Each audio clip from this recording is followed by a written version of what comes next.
Welcome to news 18 Bangla. আমি সব্যসাচী আছি NET SET গোতে, আর দেবস্মিতা রয়েছেন আমাদের সঙ্গে। আর যে দেবস্মিতা, আজকে নেটসেট গোতে ট্রেন্ডিং কি না কি সেটা নিয়ে চর্চা করে লাভ নেই, কারণ আজকে সমস্ত দিন একটা আচমকা দুর্ঘটনা, এবং সেই দুর্ঘটনায় সমস্তটাই ওলট পালট। আজকে সারাদিন নেট দুনিয়া স্তব্ধ, গোটা দেশ স্তব্ধ, কারণ chief of defence staff Bipin Rawat তার আচমকা নিহত হবার খবর সামনে এলো, এবং বিমান কপ্টার দুর্ঘটনা, এবং সেটা নিয়ে কিন্তু সারা দুনিয়ায় একটা বলে তোলপাড় ফেলে দিয়েছে। এবং এই মুহূর্তে আমরা জানি যে প্রধানমন্ত্রী বাসভবনে একটা জরুরি ভিত্তিতে বৈঠকও চলছে, যে এই এত বড় একটা ধাক্কা, এত বড় বিপর্যয় যে তারপর সরকারের নিরাপত্তা বিষয়ক কমিটির বৈঠক চলছে। আর বিপিন রাওয়াতের বাড়ির সামনে রয়েছেন আমাদের প্রতিনিধি রাজীব। আমি একটু রাজীবের কাছ থেকে জানতে চাইব, রাজীব, প্রচুর মানুষ ভিড় করছেন চিফ অফ ডিফেন্স স্টাফের মৃত্যুর খবর পেয়ে, কারা কারা এসেছিলেন, কি পরিস্থিতি ছিল যেমন জানতে চাইবো, মিটিংয়ের কি আপডেট রয়েছে সেটাও জানতে চাইবো।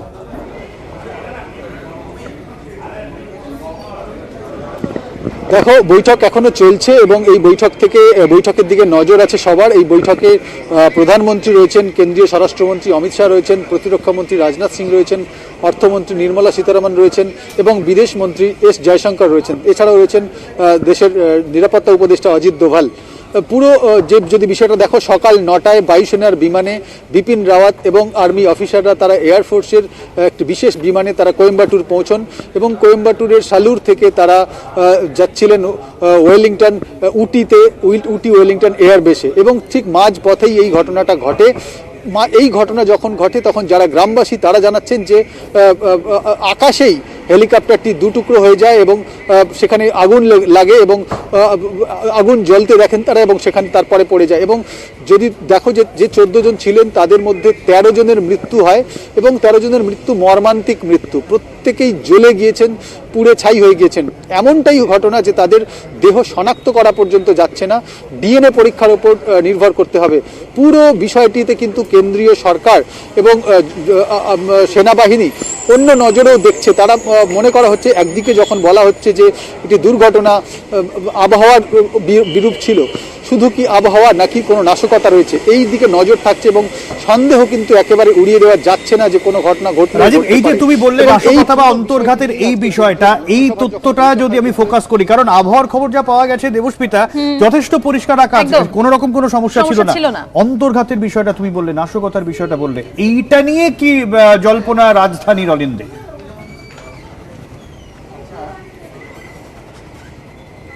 দেখো, অন্তর্ঘাত বা নাশকতা এমন একটি বিষয় যেটা সাধারণ মানুষের পক্ষে আন্দাজ করে নেওয়া সহজ, কিন্তু প্রমাণ সাপেক্ষ বিষয়, এবং সেই কারণেই সেনাবাহিনী কিন্তু খুব তৎপর, এবং তারা তাদের বিভাগীয়ভাবে তদন্ত শুরু করেছে সেনাবাহিনী। এবং প্রধানমন্ত্রী যে বৈঠক করছেন সেখানেও কিন্তু আলোচ্য বিষয় এইটি যে কোথাও কি অন্তর্ঘাতের বিষয় রয়েছে। তার কারণ যিনি মারা গিয়েছেন তিনি 3টে সেনাবাহিনীর প্রধান, chief of defence staff Bipin Rawat, তিনি কোনো সাধারণ ব্যক্তি নন।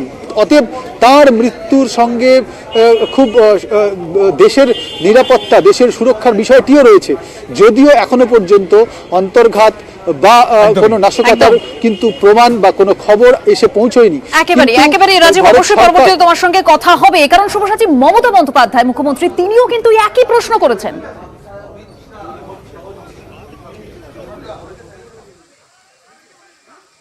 আমাদের সকলেরই, সব পরিবারের প্রতি যারা আজকে অচানক এই দুর্ঘটনায় মারা গিয়েছেন, এটা দুর্ঘটনা না ঘটনা আমি জানি না, সেটা এনকোয়ারি রিপোর্ট আসলে আমরা বুঝতে পারবো।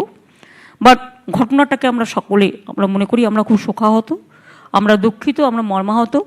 আমাদের পশ্চিমবঙ্গ সরকারের পক্ষ থেকে, আমাদের সমস্ত সংসারের পক্ষ থেকে বাংলার আমরা আমাদের কন্ডোলেন্স আমরা করছি।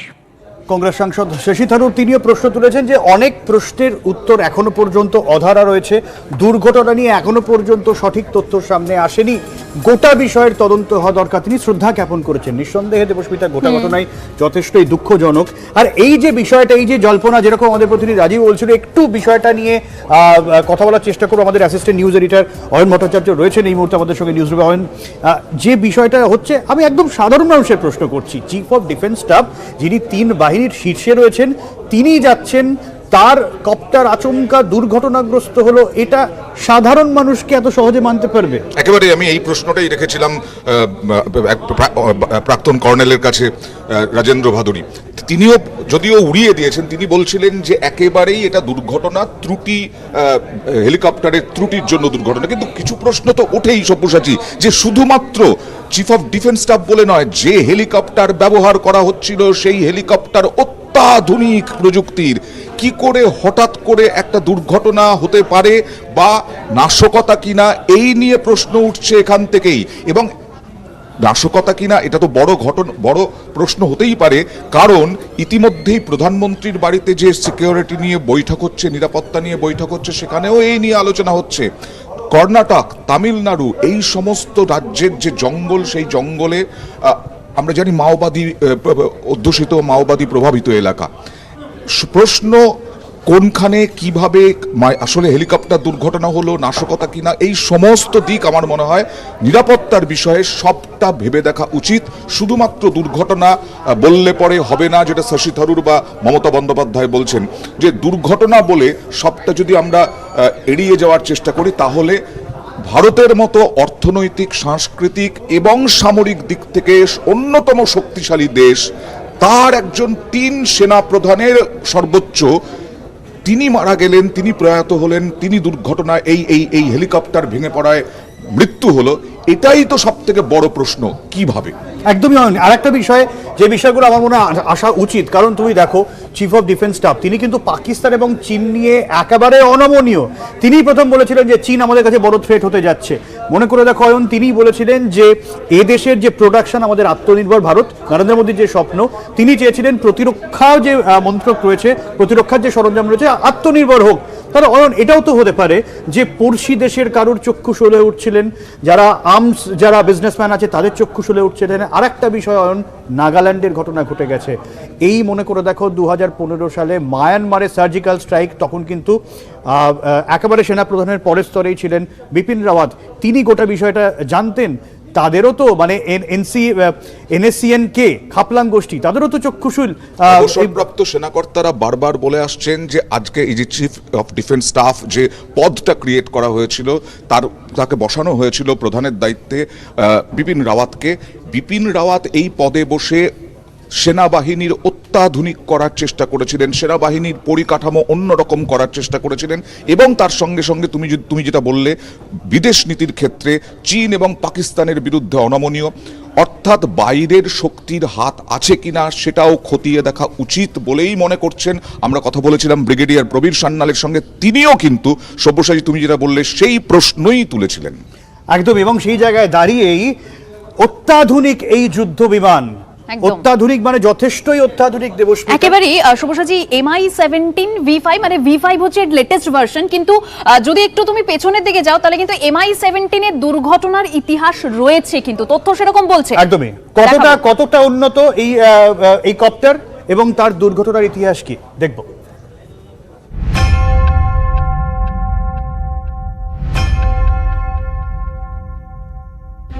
সেনা মোতায়েন, অস্ত্র সরবরাহ থেকে সার্চ অ্যান্ড রেস্কিউ মিশনের মতো কাজে এর ব্যবহার।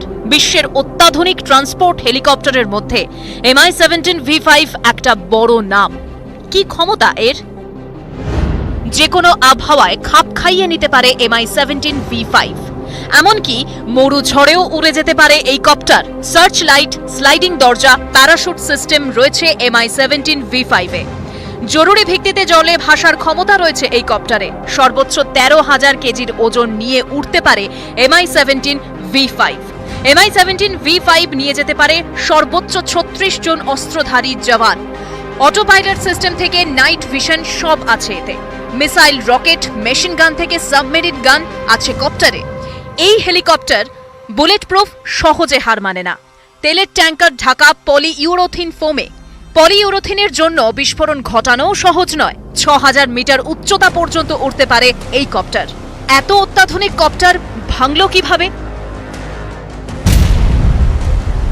ধ্বংসাবশেষের ছবি দেখে এটা স্পষ্ট, এটা পুরনো ভার্সন নয়। আবহাওয়া খারাপ ছিল না, ফলে সেই সম্ভাবনা নেই।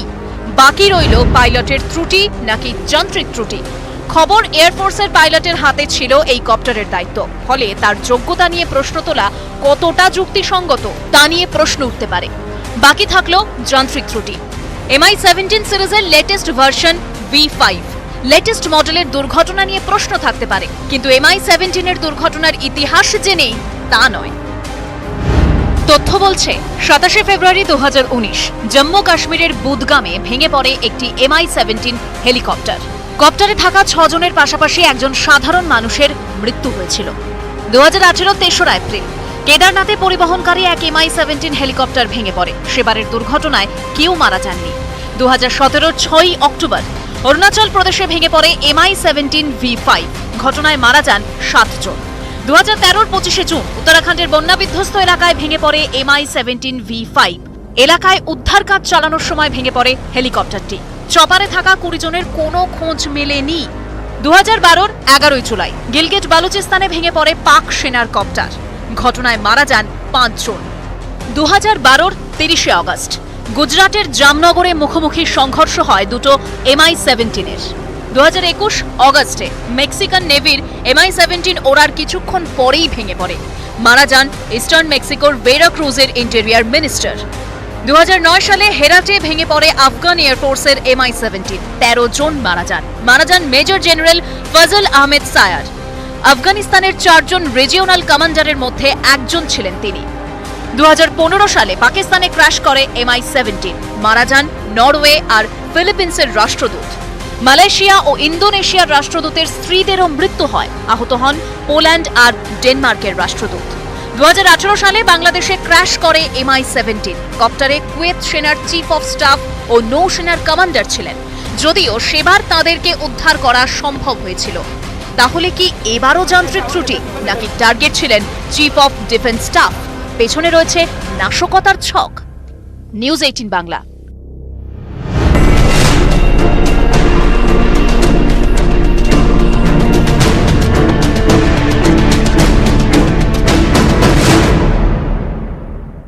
रेड अलर्ट यानी खतरे की घंटी है। পূর্ব উত্তরপ্রদেশে দাঁড়িয়ে আক্রমণ শানাচ্ছেন মোদী। নিশানায় অখিলেশের সমাজবাদী পার্টি। রাজ্যের পশ্চিমে তখন হাতে হাত অখিলেশ যাদব, জয়ন্ত চৌধুরীর। এবারের বিধানসভা ভোটে জোট করে ময়দানে নেমেছে সমাজবাদী পার্টি এবং রাষ্ট্রীয় লোক দল।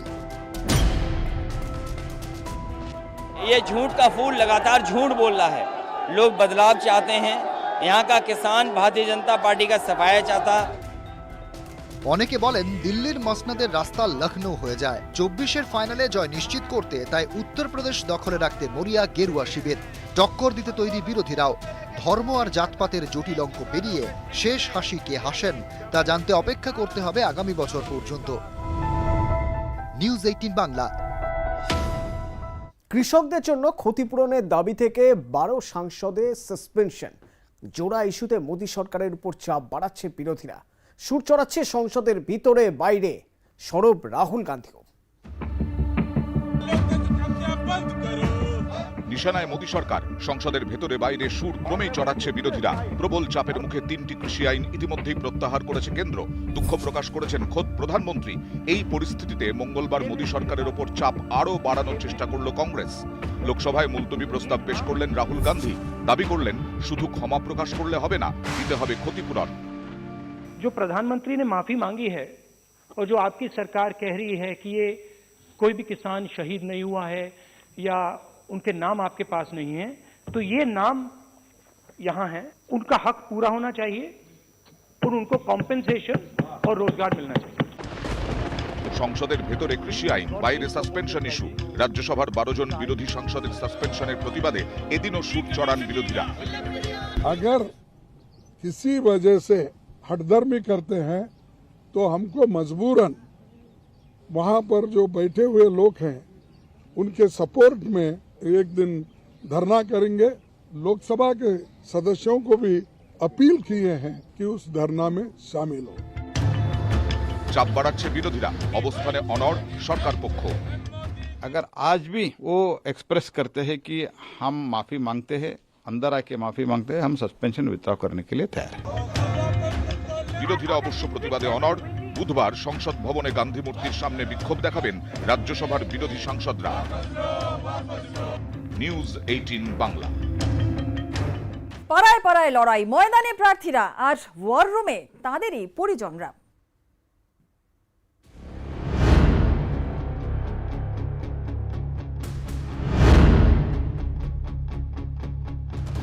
প্রিয়জনদের হয়ে ভোট যুদ্ধে প্রিয়জনেরাও। বাবা দুধে রাজনীতিক, দুবারের কাউন্সিলর। উল্টোডাঙ্গার কাছে 14 নম্বর ওয়ার্ডে এবারও তৃণমূলের টিকিটে প্রার্থী অমল চক্রবর্তী, সঙ্গী মেয়ে তৃষা। জয়পুরিয়া কলেজের পড়ুয়া, এখন বাবার ওয়ার রুমের দায়িত্বে। এখন বাবার ইলেকশন, বাবার সাথে থাকবো, প্রতিটি প্রচারে যাব, প্রতিটি র্যালি করব, প্রতিটি মিটিং এ থাকবো। অফিসিয়ালি অনেক কিছু দেখছি, সোশ্যাল মিডিয়া দেখছে ভালো করে, মেন তারপরে এই অফিসিয়ালি কাজগুলো দেখে দিচ্ছে। সব জায়গায় তো কন্যা করছে, এদিকে শশী বাজার মেয়ে, সাধনদার মেয়ে, তারপরে ববিদার মেয়ে, ওরও ইচ্ছা হয়েছে, সবাই করছে, আমি কেন করবো না।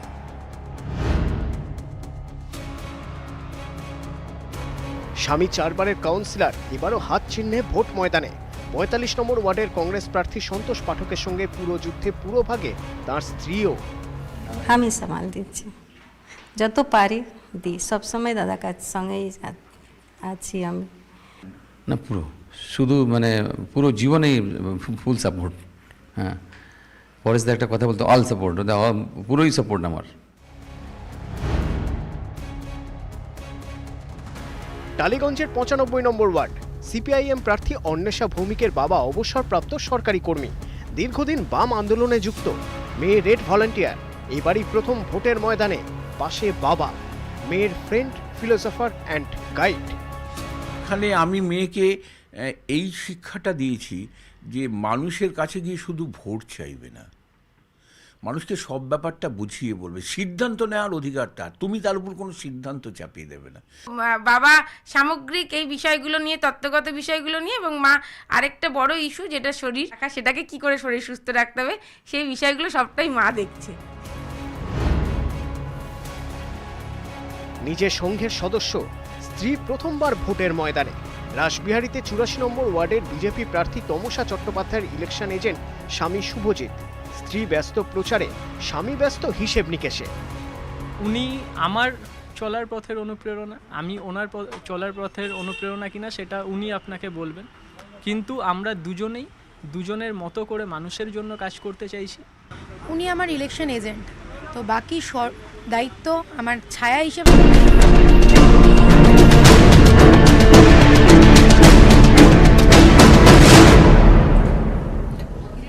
একটা রোদ ঝলমলের দিন, তার মধ্যেই চিফ অফ ডিফেন্স স্টাফের কপ্টার ভেঙে পড়ল। শুধুমাত্র দুর্ঘটনা, দেবস্মিতা? একেবারেই শুভসাচী, এইরকম প্রশ্ন মমতা বন্দ্যোপাধ্যায় যেরকম করছেন, সেম প্রশ্নই করছেন কিন্তু অবসরপ্রাপ্ত সেনাকর্তারা।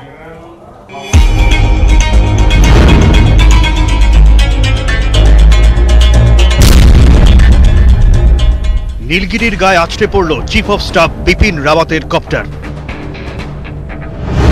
যান্ত্রিক ত্রুটি নাকি নাশকতা, উত্তর খুঁজছেন গোয়েন্দারা। তামিলনাড়ুর কুন্নুরে যে এলাকায় কপ্টারটি ভেঙে পড়ে, সে সময় সেখানকার আবহাওয়া ভালো ছিল বলেই প্রাথমিকভাবে জানা গিয়েছে। স্থানীয় সূত্রে খবর, বুধবার সকালে কুন্নুরের আকাশ ছিল পরিষ্কার, তাপমাত্রা 31 ডিগ্রি সেলসিয়াসের কাছাকাছি, ঝড় বৃষ্টির কোনো খবর নেই। এমন রোদ ঝলমলে দিনে কেন ভেঙে পড়ল রাওয়াতের কপ্টার, তাও আবার MI-17 এর মতো অত্যাধুনিক কপ্টার, যা তৈরি হয়েছে দুর্গম এলাকায় অভিযান চালানোর জন্য। তবে কি কোনো যান্ত্রিক ত্রুটি ছিল কপ্টারে? কিন্তু দেশের সেনাবাহিনীর চিফ অফ ডিফেন্স স্টাফ যে কপ্টারে যাচ্ছেন, তার স্বাস্থ্য পরীক্ষা তো কয়েক ধাপে হওয়ার কথা। সেই কপ্টারে এমন ত্রুটি থাকে কিভাবে? ভিআইপি হেলিকপ্টারদের যে চেকস হয়, ভেরি ডিটেল চেকস করা হয়। গাফিলতি ত্রুটি একেবারে ইম্পসিবল। প্রবলেমটা হচ্ছে এই এয়ারফ্রেমটা Mi-17 হচ্ছে 1960-70s টেকনোলজি, আর এটাকে আপগ্রেড করেছে নিশ্চয়ই, কিন্তু বুড়ো যে বুড়ো সে বুড়ো। তবে কি নাশকতা? দেশের 26তম সেনা প্রধান ছিলেন বিপিন রাওয়াত। 2020 সালে চিফ অফ ডিফেন্স স্টাফের দায়িত্ব পান। 3 সামরিক বাহিনীকে অত্যাধুনিক করার উদ্যোগ নেন। প্রতি পদে চীন এবং পাকিস্তানের সঙ্গে চোখে চোখ রেখে কথা বলতেন তিনি। তবে কি এই ঘটনার নেপথ্যে কোনো শত্রু দেশের অঙ্গুলি হেলন রয়েছে? জেনারেল বিপিন রাওয়াত একটা লেকচার দিয়েছিলেন, যেখানে উনি বায়োলজিক্যাল ওয়ারফেয়ারের সম্বন্ধে কথা বলেছেন, আর উনি এটাও বলেছিলেন যে চায়না এতে অনেকটা এগিয়ে গিয়েছে আর আমাদের তৈরি থাকা দরকার। এখন এটা এই ইভেন্টের সাথে আপনি মানে যোগ দেবেন, কানেক্ট করবেন, but this incident has happened. তিনি ইদানিং আর্ম ফোর্সেসের প্রিপারেশন, আর্ম ফোর্সেসকে কিভাবে নতুন ভাবে সাজানো যায় সেই সম্বন্ধে অনেক পজিটিভ এবং অ্যাডভান্স মডার্ন স্টেপ নিচ্ছিলেন। পজিটিভ অ্যাডভান্স মডার্ন স্টেপ নেওয়ার পেছনে সিডিএস এর রোল আছে। সেই পুরো প্রসেসটা বন্ধ করে দেওয়ার জন্য এটা অন্তর্ঘাত হতে পারে। ইতিমধ্যেই উচ্চ পর্যায়ে তদন্ত শুরু করেছে ভারতীয় বায়ুসেনা। উত্তর খুঁজছেন গোয়েন্দারা। নিউজ 18 বাংলা।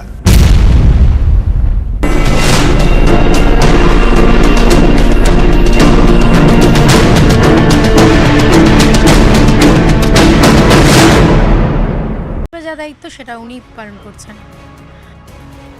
জমে উঠেছে লড়াই, গরম ময়দান, ফুটছে ওয়ার রুম। ক্যামেরা সুব্রত জানার সঙ্গে ভেঙ্কটেশ্বর লাহিড়ী, নিউজ 18 বাংলা। সংসদে তৃণমূল কি করবে? সংসদে একলা চলো নীতি রাখছে তৃণমূল, অর্থাৎ কংগ্রেসের সঙ্গে দূরত্ব রেখেই সংসদে সুর চড়াবে তৃণমূল। দলীয় সাংসদের বৈঠকে তাই স্পষ্ট করলেন অভিষেক বন্দ্যোপাধ্যায়।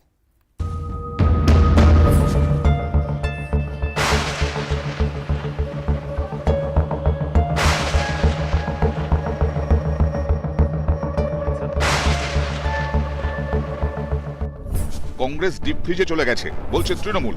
সংসদের অন্দরেও কংগ্রেসকে দূরে সরিয়ে রেখে মোদী বিরোধী প্রধান শক্তি হিসেবে নিজেদের তুলে ধরতে চাইছে ঘাসফুল শিবির। মঙ্গলবারও কংগ্রেসের ডাকা বৈঠকে যায়নি তৃণমূল। এদিন দলের সাংসদের সঙ্গে বৈঠক করেন অভিষেক বন্দ্যোপাধ্যায়। সূত্রের খবর, বৈঠকে তিনি স্পষ্ট বুঝিয়ে দেন কংগ্রেসের সঙ্গে দূরত্ব বজায় রেখে চলবে তৃণমূল। বাংলার ইস্যু সংসদের দুই কক্ষেই তুলে ধরতে হবে। একই সঙ্গে সর্বভারতীয় বিষয় নিয়েও সুর চড়াবে। দল বড় হচ্ছে, এই বিষয়টি মাথায় রেখে চলতে হবে তৃণমূল সাংসদদের। টার্গেট 2024। মমতা বন্দ্যোপাধ্যায় মোদী বিরোধিতার প্রধান মুখ। এই বার্তা দিয়ে সর্বভারতীয় স্তরে চলতে চাইছে ঘাসফুল শিবির। আমাদের সঙ্গে অন্য কোনো দলের, বিশেষ করে কংগ্রেস দলের সঙ্গে তো আমাদের কোনো জোট নেই। আমরা ইস্যু ভিত্তিক কখনো কখনো যৌথ কর্মসূচিতে সামিল হই। মঙ্গলবার রাজ্যসভায় সাসপেন্ডেড সাংসদদের সঙ্গে ধর্নায় সামিল হন অভিষেক বন্দ্যোপাধ্যায়।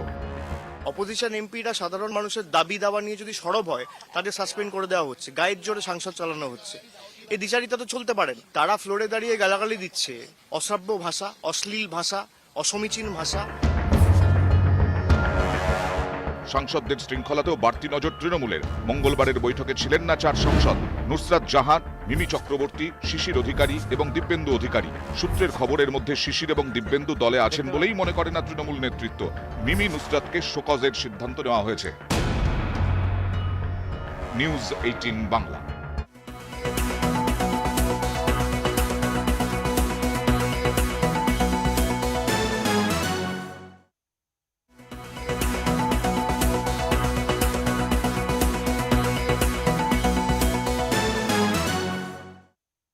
কলকাতা পুরসভায় তৃণমূলের কৌশল কি? হাই রাইজের বাসিন্দাদের দিকে নজর তৃণমূলের। যারা সবসময় ব্যস্ত থাকেন কলকাতার সেই বাসিন্দারা, তাদের জন্য নতুন কৌশল তৃণমূলের।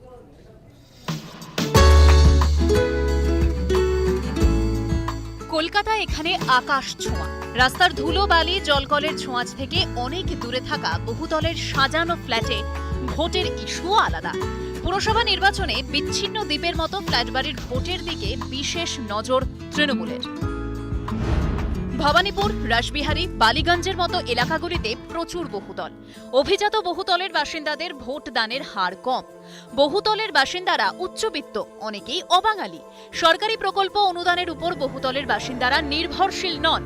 ভবানীপুর উপনির্বাচনেও বহুতলের মন পেতে বাড়তি নজর দিয়েছিল ঘাসফুল শিবির। ভবানীপুরের ক্ষেত্রে 2021-এর বিধানসভা নির্বাচনের ক্ষেত্রে যে ফল হয়েছিল, বহুতল নিয়ে আলাদা করে চিন্তা ভাবনা করায় উপনির্বাচনের ক্ষেত্রে ফল বদলে যায়। সেই ফর্মুলাকে কাজে লাগিয়েই এবারের পুর নির্বাচনের ক্ষেত্রে বহুতলের জন্য আলাদা পরিকল্পনা সাজালো তৃণমূল। এবার বহুতলেও ঘরে ঘরে পৌঁছতে চাইছে তৃণমূল। বুথ কমিটির কর্মীদের বহুতলের দায়িত্ব ভাগ করে দেওয়া হচ্ছে। বুথ কর্মীদের দায়িত্ব দেওয়া হয়েছে যে 5টা-10টা করে বাড়ি বেছে নিয়ে নিজেদের মধ্যে, সেখানে তারা 100% ভোটার কিভাবে নামাবে সেটা তাদের উপরে দায়িত্ব দেওয়া হয়েছে। উঁচুতলার বাসিন্দাদের সমর্থন পেতে ঝাঁপাচ্ছে বিজেপিও। বিভিন্ন নির্বাচনে আমরা দেখেছি সিকিউরিটি গার্ডের ড্রেস পরে অন্য লোক বসে সকাল থেকে সেখানে একটা অন্য পরিস্থিতি তৈরি করে দেওয়া যেত। এবারে যখন কমিটি করেছে তাহলে বাড়িতে বাড়িতে তালা, দুয়ারে সরকারের মতো। ভবানীপুরের উপনির্বাচনে অবাঙালি প্রভাবিত বহুতল অধ্যুষিত ওয়ার্ডগুলিতেও ভালো ফল করবে তৃণমূল। উপনির্বাচনের হিসেবে 70 নম্বর ওয়ার্ডে তৃণমূলের লিড ছিল প্রায় 2000, 74-এ প্রায় 5000। এর ফলেই পুরো ভোটে আশার আলো দেখছে তৃণমূল। ক্যামেরায় পিন্টু সরকারের সঙ্গে আবির ঘোষাল, নিউজ 18 বাংলা। ভোট যুদ্ধে উত্তরপ্রদেশ, যোগীর গড়ে মোদি, প্রায় 10,000 কোটি টাকা প্রকল্পের উদ্বোধন। পাল্টা পশ্চিম উত্তরপ্রদেশে জোট বেঁধে ময়দানে সমাজবাদী পার্টি এবং আরএলডি। जब डबल इंजन की सरकार होती है तो डबल तेजी से काम भी होता है। বছর ঘুরলেই ভোট, জমে উঠেছে উত্তরপ্রদেশের লড়াই। এরই মধ্যে মঙ্গলবার উত্তরপ্রদেশের পূর্বভাবে গোরখপুরে গিয়ে কল্পতরু প্রধানমন্ত্রী। आज वो घड़ी आ गई बा। মুখ্যমন্ত্রী যোগী আদিত্যনাথের খাস তালুক গোরখপুর। সেখানে এদিন প্রায় 10,000 কোটি টাকার প্রকল্পের উদ্বোধন করেন নরেন্দ্র মোদী, যার মধ্যে রয়েছে একটি এইমস এবং সারের কারখানা। গোরখপুরেই হচ্ছে আইসিএমআর এর নতুন গবেষণা কেন্দ্র। কৃষি আইন ইস্যুতে বিরোধীরা সরব। ভোটের উত্তরপ্রদেশে গিয়ে বিরোধীদের সেই আক্রমণকে ভোঁতা করার চেষ্টা করলেন নরেন্দ্র মোদী। বার্তা দিলেন কৃষকদের পাশে দাঁড়ানোর।